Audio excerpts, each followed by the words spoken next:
Hey, I am Muniba Mazari, and I want to ask you something today.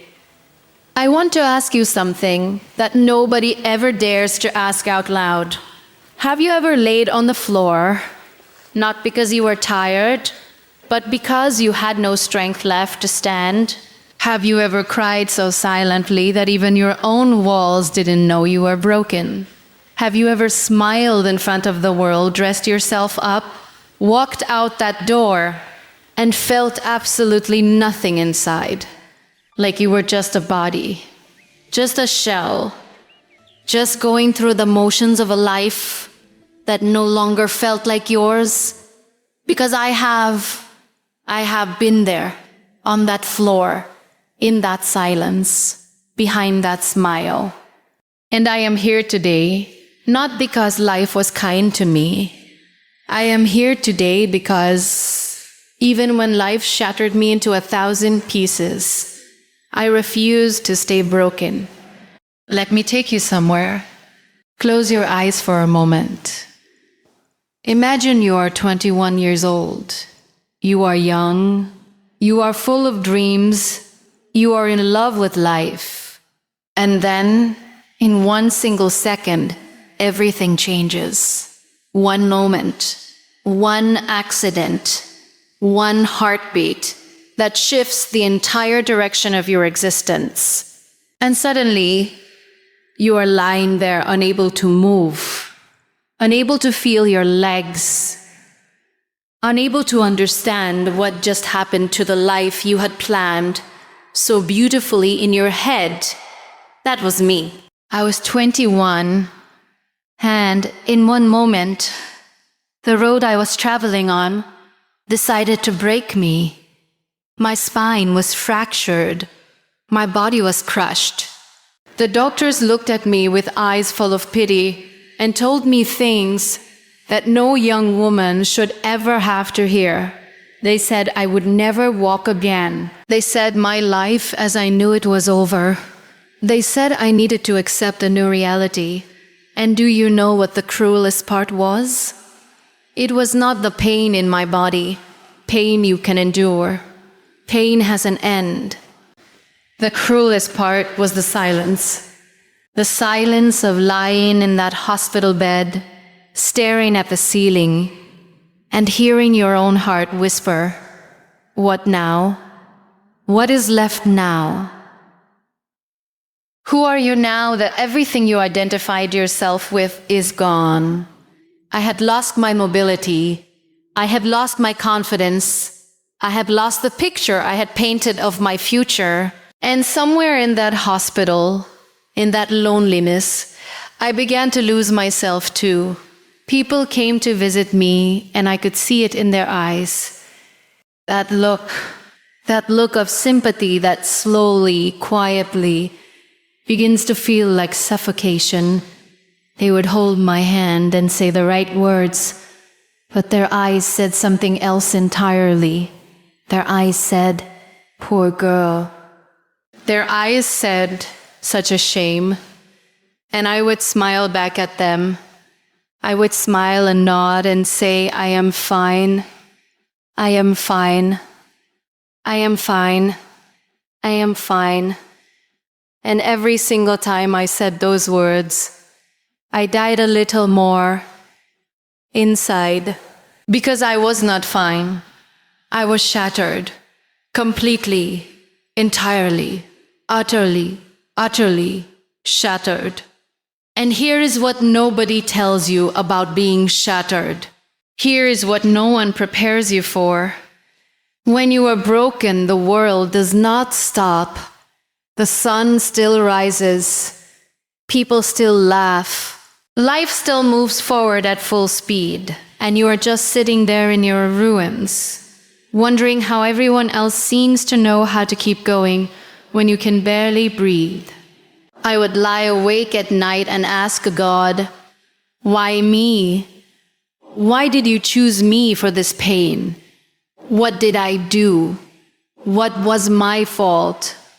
And God, in His beautiful and mysterious silence, never answered me the way I expected. He did not remove the pain. He did not reverse the accident. He did not give me back what was taken from me. Instead, he gave me a paintbrush. One day, someone placed a canvas in front of me, and with hands that had forgotten what strength felt like, I picked up that brush and I painted. I painted not because I was talented. I painted because I had nothing left to lose. I painted because the canvas did not look at me with pity. I painted because in that moment, color was the only language my broken soul could still speak. And something happened, something small, something quiet, but something real. I began to feel alive again, not whole, not healed, not fixed, but alive. There is a difference, darling. There is a difference, darling. There is a difference between being healed and being alive. You do not need to be fully healed to start living again. You just need one reason. One tiny, fragile, flickering reason, and you hold on to it with everything you have. Mine was a paintbrush. What is yours? Because here is what I have learned from the deepest, darkest, most painful corners of my own story. Here is the truth that nobody told me, but that I had to discover on the cold floor of my own suffering. Being shattered is not the end. Being shattered is the beginning. It is the beginning of discovering who you truly are when everything false has been stripped away, when the titles are gone, when the plans have crumbled, when the people have left, when the body has failed. When the future you imagine no longer exists, who are you then? That is the real you. And that real you, that raw, wounded, trembling, fierce, unbreakable you, is more powerful than any version of you that was ever comfortable. Broken glass does not disappear. It catches light. It refracts it. It scatters it into 1,000 directions that a whole, unbroken piece of glass could never reach. You were shattered. Yes, I know. I see you. I feel you. I have been you. But darling, even broken glass catches light. Most people are too afraid to ask themselves, when was the last time you sat in complete silence and truly felt your pain? Not distracted it, not medicated it, not buried it under work or people or noise, but actually sat with it, looked it in the eye, and said, I see you, I feel you. You are real, because we live. In a world that has taught us to run from pain, we have been told since childhood, do not cry. Be strong, move on, smile, keep going. And so we do. We keep going. We keep smiling. We keep moving. And all the while, somewhere deep inside, something is breaking. Something is crumbling quietly in the dark. And we pretend we cannot hear it because we have been told that hearing it makes us weak. But I am here to tell you today, feeling your pain does not make you weak. It makes you human. And there is nothing more powerful on this earth than a human being who is brave enough to face their own truth. I know what it feels like to lose everything in a single moment. I know what it feels like when the life you carefully constructed, the dreams you tenderly nurtured, the future you excitedly imagined, all of it collapses in one breath, 1 second, one heartbeat, and you are left standing in the rubble of what used to be your world, completely disoriented, completely lost, completely undone. When I was lying in that hospital bed, unable to move, unable to feel the lower half of my body, I did not feel strong. I did not feel brave. I did not feel like a warrior. I felt terrified. I felt confused. I felt robbed. I felt like God had looked at my life and decided to snatch away everything that made it beautiful. And in that terror, in that confusion, in that grief, I asked the question that every broken human being eventually asks, why me? Why me, God? Why this? Why now? What did I do to deserve this level of pain? I was not a bad person. I had dreams. I had love. I had plans. I had a whole life waiting for me on the other side of that hospital door. Why did you take it all away? Why did you choose me to carry something this heavy? Why could it not have been different? Why could the road not have been kinder? Why could the story not have turned in a different direction?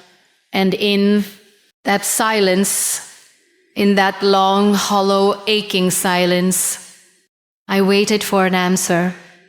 It never came the way I expected. Because God does not always answer our whys. And I have learned, painfully, slowly, reluctantly learned, that the why is not always ours to know. The why is not the point. The why is the wrong question. And as long as you are asking, why me, you are standing with your back to the door that is trying to open for you. You are so focused on what was taken that you cannot see what is being given. But here is what I want you to understand. Here is what took me years of tears and silence and broken nights to finally grasp. Pain is not random. Pain is not pointless. Pain is not punishment. Pain is preparation. Pain is the fire that burns away everything in you that was never truly yours to begin with. The false identities, the borrowed dreams, the masks you wore to make other people comfortable, the version of yourself you performed for the world. Pain burns all of that away. And what is left, what remains when everything false has turned to ash, that is you, the real you, the truest, deepest, most essential version of you. And that version is terrifying in the best possible way. I have met people who have lost children. I have met people who have lost their health. I have met people who have been abandoned by everyone they loved, betrayed by everyone they trusted, broken by circumstances so cruel and so unjust that no human being should ever have to endure them. And I have sat with these people.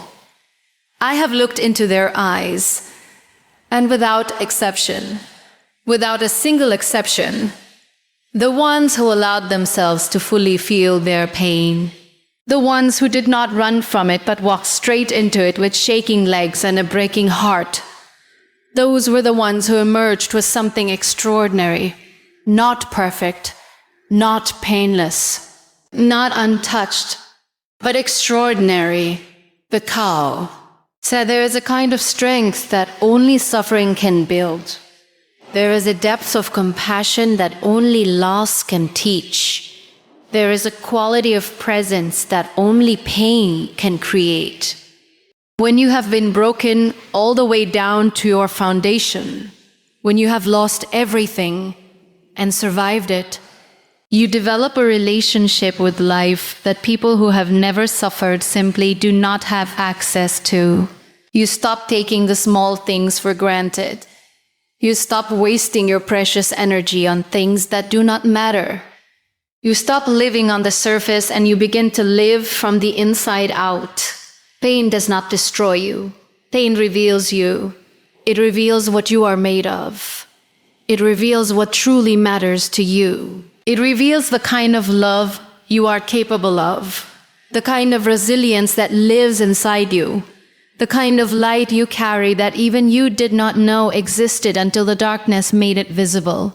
So if you are in pain right now, if you are sitting with a wound, that feels too deep, a loss that feels too heavy, a grief that feels too permanent, I am not going to tell you to smile. I am not going to tell you to be positive. I am not going to hand you empty words dressed up as comfort. I am going to tell you something far more important. Feel it, all of it, every sharp, unbearable, overwhelming wave of it. Because on the other side of that pain is not emptiness. On the other side of that pain is the most powerful, most authentic, most unshakable version of yourself that has ever existed. And she is waiting for you. I wish someone had told me when I was lying in that hospital bed, staring at the ceiling, counting the cracks above me like they were the only things left in my world to count. I wish someone had walked into that room, sat beside me, taken my hand, and said these words, "You do not have to be whole to begin again. You do not have to be healed to start living. You do not have to be healed to start living. Wait until the pain is gone, until the wound is closed, until the storm has completely passed. You can begin right now, exactly as you are, broken and breathing, and still here, because that is enough. Being here is enough. Being alive, even in pieces, is enough to start, but nobody told me that. And so I waited. I waited to feel better before I allowed myself to feel anything good. I waited to be fixed before I permitted myself to dream. I waited for the doctors to give me hope before I gave myself permission to have any. And in that waiting, in that long, gray, suffocating waiting, I was not healing. I was disappearing, quietly, slowly, piece by piece. The girl I used to be was fading, and I was letting her go because I believed with everything I had that the only version of me worth living was the one that existed before the accident. I was wrong. That belief almost destroyed me, more completely than the accident ever could. Here's what I have come to understand about healing.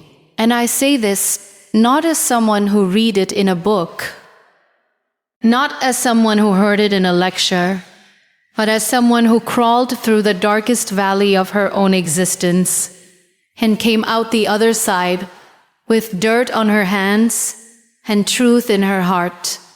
Healing is not a destination. It is not a place you arrive at one day where everything is suddenly okay and the past no longer hurts and the scars have all disappeared. Healing is a direction. It is a choice you make every single morning when you open your eyes and decide, today I will take one step. Just one, not a leap, not a marathon. Just one small, quiet, trembling step forward. And some days that step is getting out of bed. And some days that step is eating a meal. And some days that step is picking up a paintbrush when your hands have forgotten what strength feels like. For me, it was the paintbrush. I remember the day someone placed a canvas in front of me. I remember looking at it and feeling nothing. No excitement, no curiosity, no spark of the kind that used to light up my whole face when I encountered something new.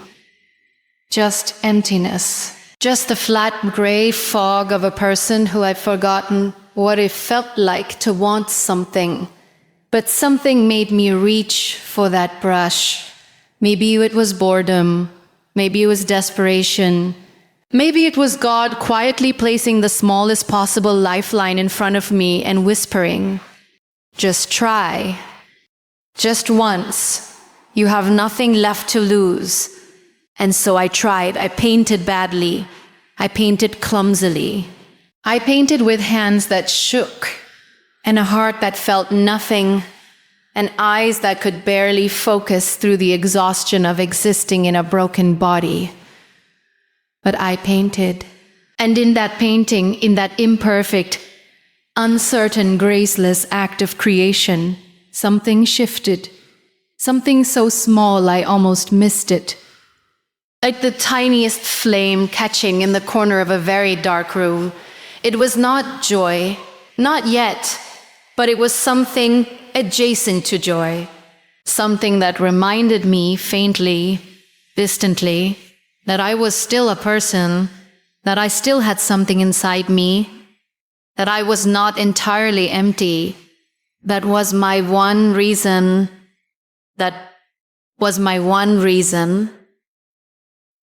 My paintbrush, my one flickering, fragile reason to keep going. And I want to ask you, what is yours?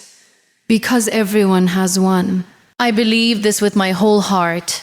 No matter how dark it is where you are standing right now, no matter how convinced you are that there is nothing left, that you have lost too much, that the damage is too deep, that you have waited too long, there is something. There is always something.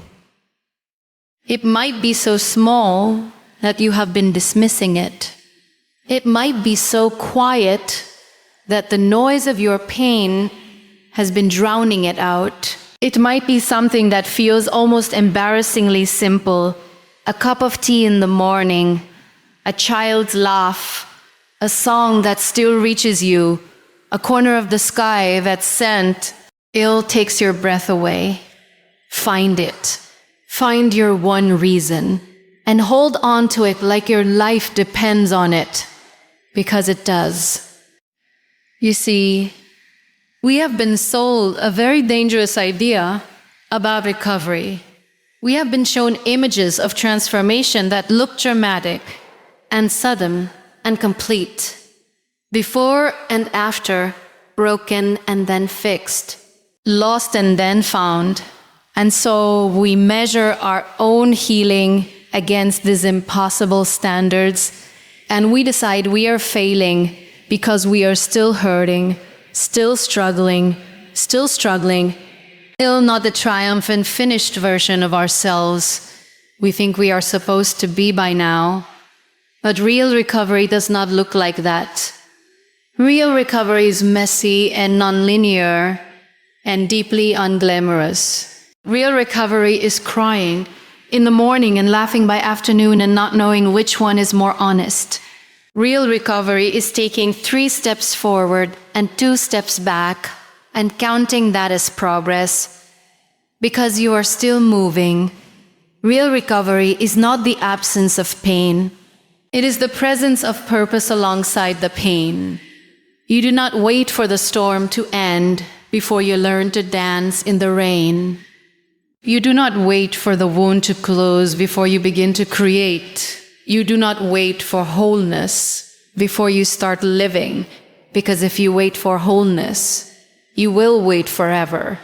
Nobody arrives at wholeness by standing still.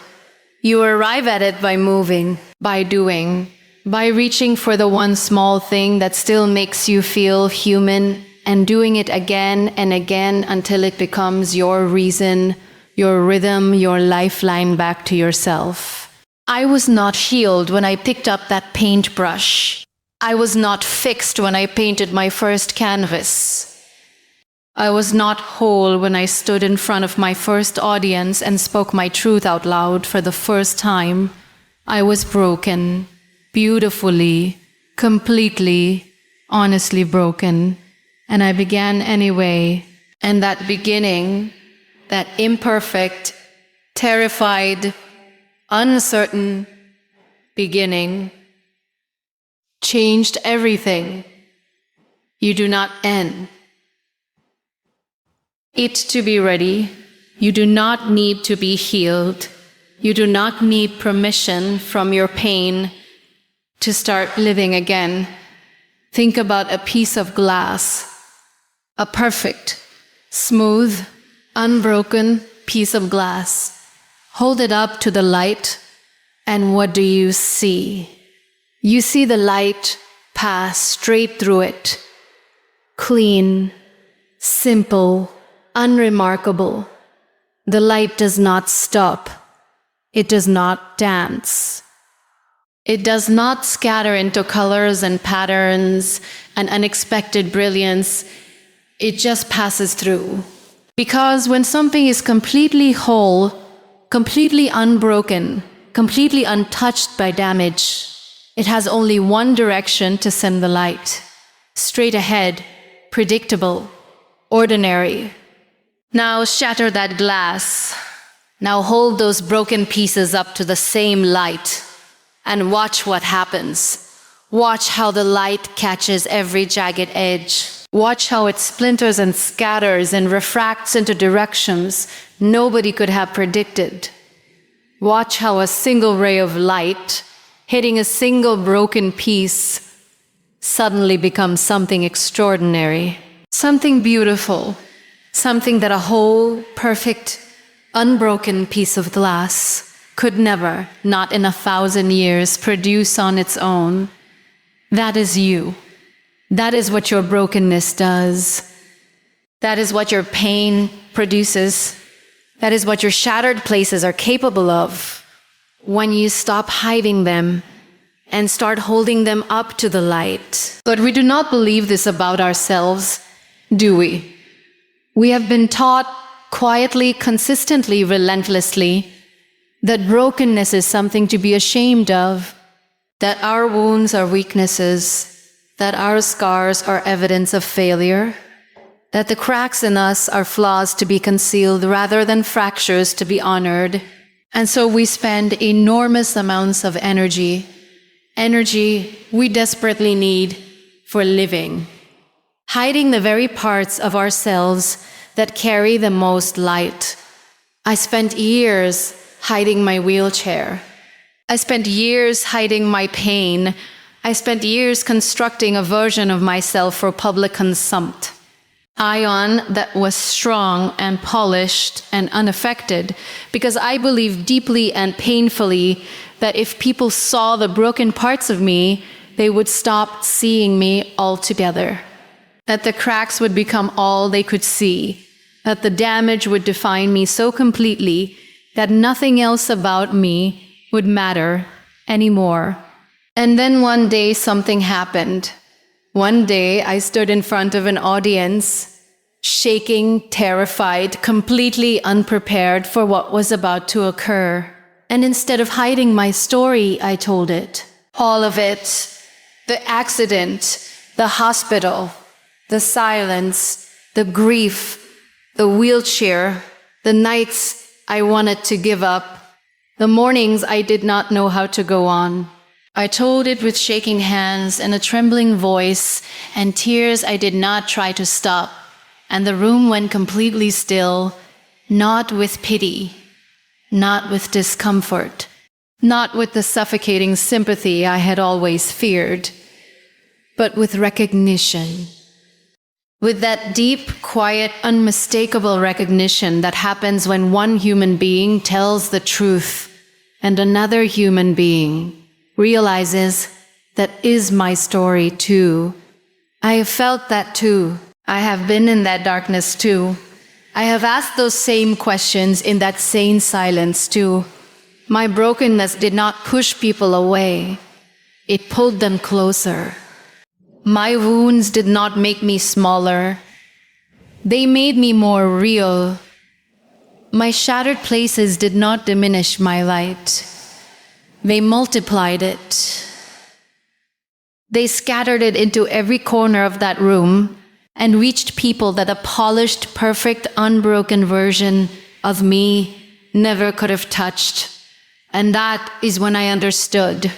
That is when it finally made sense to me why God had not removed my pain, why He had not reversed my accident, why He had not given me back the life I lost, because the life I lost could only have reached a few people.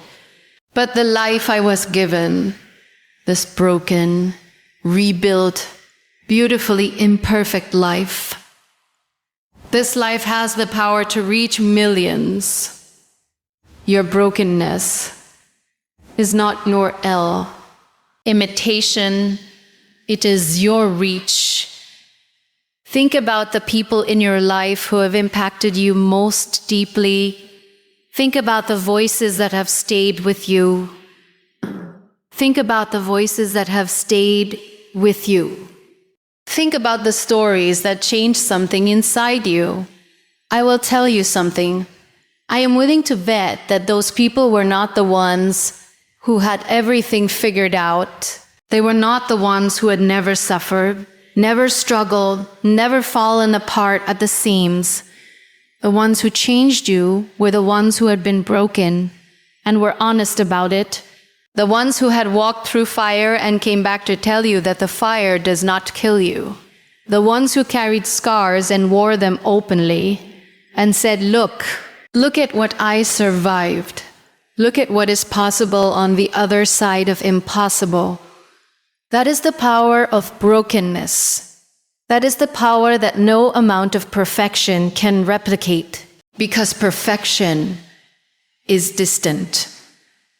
Perfection is untouchable. Perfection inspires from a distance, but it cannot hold your hand in the dark. It cannot sit beside you on the floor when you have no strength to stand. It cannot look you in the eye and say, I know exactly how this feels because I have been there too. Only someone who has been broken can do that. Only someone who has gathered their own scattered pieces can help another person gather theirs. Your pain has given you a language that comfort never could. Your suffering has given you an access to other people's hearts that success alone never would have opened. Your shattered places have created in you a capacity for empathy, for depth, for genuine human connection that is rarer and more precious than any talent or achievement or accolade this world could offer you. So I need you to stop apologizing for your scars. I need you to stop shrinking around your wounds. I need you to stop treating your brokenness like it is the worst thing about you, when it is, when it truly, profoundly, magnificently is the most powerful thing about you. The world does not need more perfect people. The world is drowning in performance and pretense and carefully curated versions of lives that look nothing like the reality behind closed doors. What the world needs, what it is desperately, achingingly hungry for, is real people, honest people, people who have been shattered and are willing to say so, people who have gathered their broken pieces, not to hide them, but to hold them up and let them catch the light. You are not broken beyond repair. You are broken into something beyond ordinary. We have walked through the darkest corridors of pain. We have sat with the silence of broken hospital rooms. We have touched the raw edges of grief that nobody talks about in polite company. We have held the weight of questions that God does not always answer the way we expect. And we have arrived here together at this moment, at this truth, at this place where I need to leave you with something that you will carry long after this video ends and the screen goes dark and you return to the ordinary, extraordinary business of your life. So let me speak to you one final time from the deepest, most honest place inside me. You came into this world whole. You came with a purpose so specific, so deliberate, so carefully placed inside you that nothing, not an accident, not a betrayal, not a loss, not a diagnosis, not a heartbreak, not a failure, Not a single devastating thing this life has thrown at you. Nothing has the power to remove it. Your purpose did not shatter when you did. It was just waiting, quietly, patiently, in the ruins, waiting for you to stop mourning what was lost and start discovering what remained. And what remained is everything that matters. I want you to think back to everything we have said today. I want you to remember that pain is not your ending. It is your awakening. And every single thing that broke you was also simultaneously building you. Every loss that emptied you was also, in the same breath, creating space for something truer to fill you. Every night that felt endless was secretly carrying the dawn inside it. You could not see it.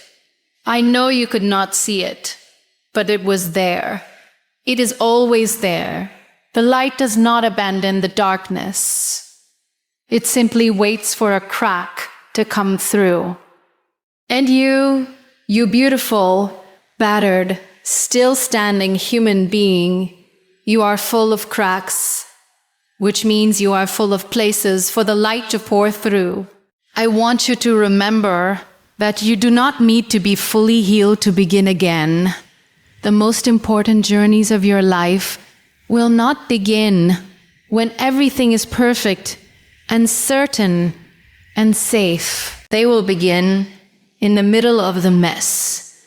They will begin with shaking hands and an uncertain heart and a voice that is not yet sure of itself.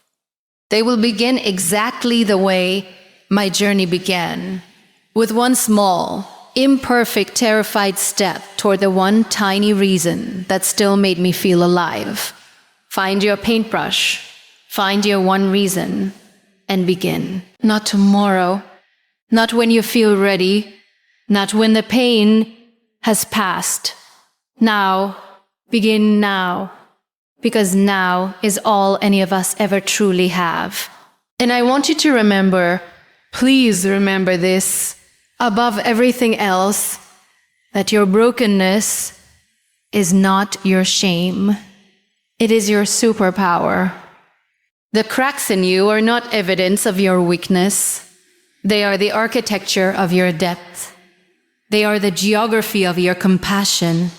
They are the map of every mountain you have climbed and every valley you have survived and every darkness you have walked through without any guarantee that the other side existed. Your scars are not things to hide. They are things to honor because they are proof, living, breathing, undeniable proof that you were strong enough to survive the unsurvivable. And now I want to speak directly to you, not to the crowd, not to everyone watching, to you, the one who came here today carrying something heavy, the one who almost did not click play, the one who has been telling the world you are fine while secretly wondering how much longer you can keep pretending, the one who has been waiting for permission to fall apart, or permission to begin again, or permission to believe that your story is not over, even though every chapter so far has ended in pain. Here is your permission. Fall apart if you need to. Cry if the tears are waiting. Sit with the grief if it has been asking for your attention. You do not have to be strong today. You do not have to perform recovery for anyone. You are allowed to be exactly where you are, broken and real and human and here. But then, when you are ready, even if ready feels like a lie, even if ready means simply exhausted enough to try something different, get up, pick up whatever your paintbrush is.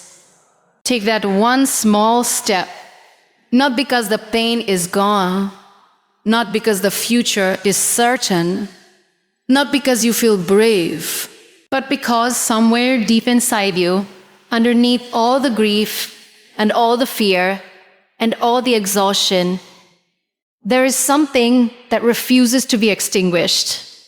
There is a flame in you that every storm has tried to put out and failed. There is a voice in you that has been whispering through all the noise, I am still here, I am still here, I am still here, I am still here. Listen to that voice, trust that flame, honor that whisper, because you did not survive everything. You have survived just to stay small. You did not come through the fire just to stand at the edge of your own life, watching others live theirs. You were made for more than survival. You were made for meaning.